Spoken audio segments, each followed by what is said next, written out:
Ladies and gentlemen, thank you for having me. It was wonderful.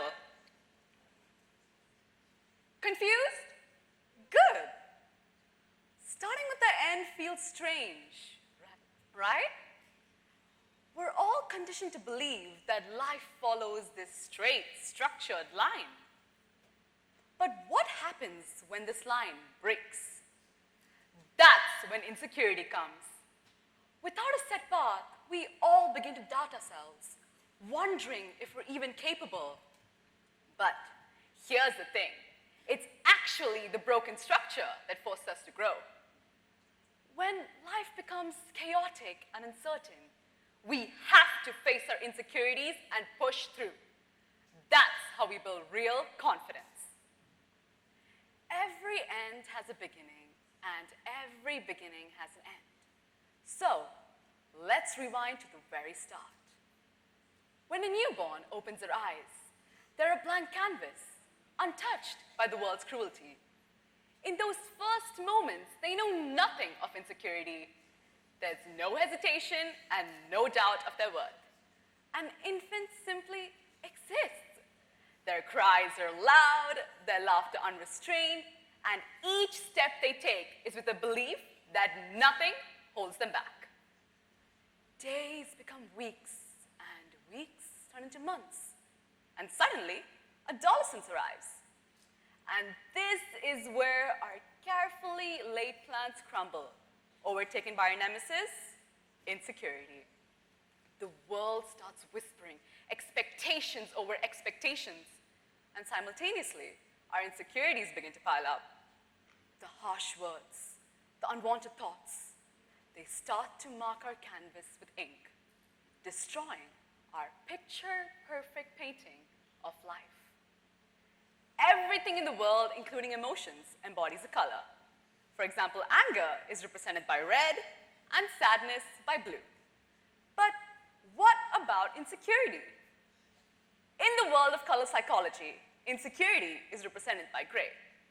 But personally, I would like to contradict this. Gray is too simple to capture the depth of insecurity. What if I told you that white was the true face of insecurity? White? Why white? I'm pretty sure you're all thinking. White is the color of angels' hymn, innocence and purity. Why would you compare such a pure color to something that causes annihilation? Ladies and gentlemen, white is a liar. White is a master of suppression. It hides its identity beneath a facade, masking a composition of colors, each one a whisper of beauty it hides. And that's exactly what insecurity does. Conceals the beauty within all of us. Insecurity is the bond we all share, and it's so important to recognize that it's different for each person. For some, it may revolve around their physical appearance. Students may have insecurities related to their academic performance, and professionals about meeting career expectations. But just like insecurity, we all have something deep within us. Confidence, one of the most powerful and magical qualities we can possess. But there's a catch. This confidence is buried deep, deep down to protect us from insecurity's wrath. But when we find it and nurture it, confidence becomes this powerful and unstoppable force. Like any magical ability, confidence requires a special spell. Sadly, a simple bibbidi-bobbidi-boo won't do the trick. We need something a bit more complex. But before we get to our spell, let me introduce you to the dark and sinister vials of insecurity: comparison, fear, and environment. Our first vial, comparison, the most ruthless thief of joy. To lose your identity to imitate others is the most heinous form of violence.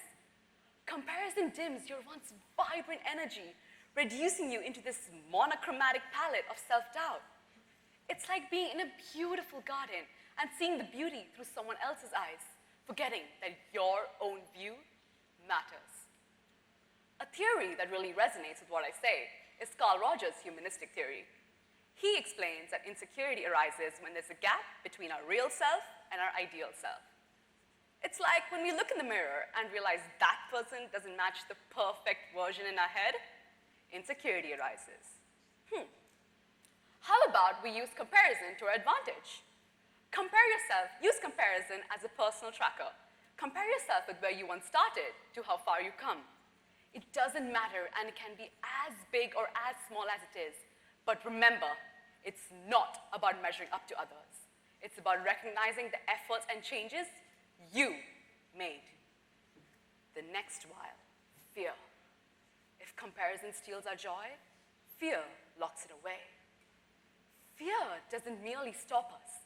It rewrites our entire life story, one hesitation at a time, transforming dreams into doubts and opportunities into regrets. But what if fear isn't the enemy we think it is? What if fear is actually a mirror reflecting not our limitations, but our deepest desires? Think about it. Fear reveals what truly matters to us: our dreams, our aspirations, our love for oneself and others. In this sense, fear isn't a shadow to be banished. It's a map pointing to our greatest treasures. Our next vial, environment. The places where insecurities grow. Negative surroundings drain you, while positive ones lift you up. Bronfenbrenner's theory of ecological systems explains how a child's environment can either help them grow or hold them back. All right, I want you to think for a moment. Think about the environment you are in. Is it bringing you up or bringing you down? Are your companions two-faced or loyal? It is so vital to remove those who continually undermine your confidence. How much longer will you allow them to hold power over your happiness? Removing people will be difficult, but it's better to face the sting now than to let the wound fester. All right, guys, buckle up. It's story time.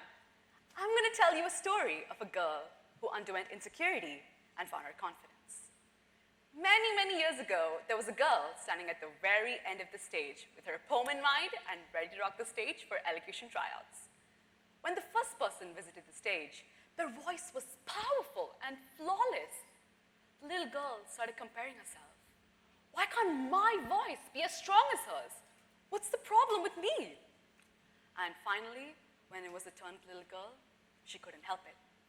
Fear took over. She ran out of the auditorium, shattered, with tears streaming down her face. She imagined herself on this very stage, saying the words she practiced for days. She couldn't help thinking, what if I just tried? But fear stole her moment, leaving her frozen and full of regret. And you know what the worst part was? It wasn't running, but it was letting fear win. Her friends kept on telling her, you can't do this, and she believed them. But many years later, she came on this very stage and overcame her insecurities and found her confidence. And that girl is standing right in front of you. Let's get our confidence, shall we? In our big bubbling cauldron, we add 3 vials: insecurity, comparison, fear, and environment. As they mix, negativity will swirl around us, but with the flick of a magic and an abracadabra, we transform them into something positive. And that, ladies and gentlemen, is confidence, our most powerful elixir. Now, the question is, will you let your insecurities control you, or will you seize them and create your own magic? I want you to close your eyes for a moment and think of any one insecurity you possess. Anyone. Now, imagine your life without them. What would you do? More importantly, who would you become? And that is the next step. Ladies and gentlemen, the journey we're on, it doesn't end here. It's just the beginning. Now control X your insecurities and get your confidence. Now poof, make your magic.